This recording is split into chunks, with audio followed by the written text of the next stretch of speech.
Si tu es issu de la même ethnie que le dictateur, il t'a sûrement déjà manipulé. Il a sûrement déjà semé en toi une graine de peur.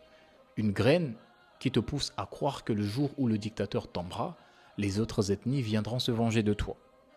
Il t'a fait croire que son sort et le tien étaient liés, que s'il tombe, tu tomberas avec lui, que sans lui, ton ethnie sera humiliée, rejetée, persécutée. Et beaucoup finissent par y croire, parce que cette peur-là, elle parle à quelque chose de profond en nous, le besoin d'appartenance, de protection et de survie. Mais pose-toi une question simple. Qui a créé cette haine dont tu as si peur? Qui a divisé ton pays entre eux et nous? Qui a nommé seulement les siens dans les ministères, les entreprises publiques, les armées?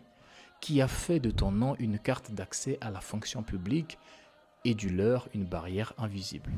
Ce n'est pas le peuple, ce n'est pas l'ethnie, c'est le dictateur qui est responsable de tout ce désordre. Il a construit un système de népotisme ethnique où les postes, les contrats, les privilèges tombaient toujours du même côté.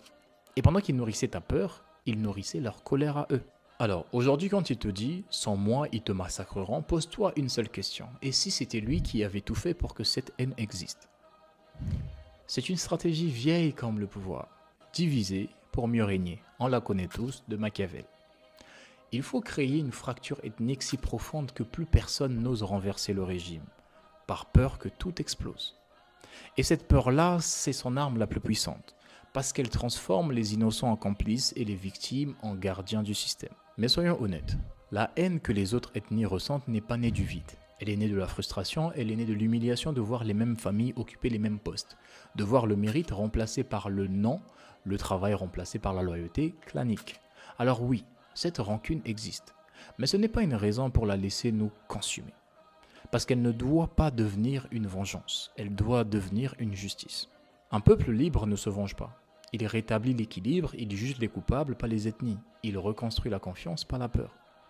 Alors si tu fais partie de l'ethnie du dictateur, rappelle-toi que ton devoir n'est pas de le défendre, mais de libérer ton nom de sa honte.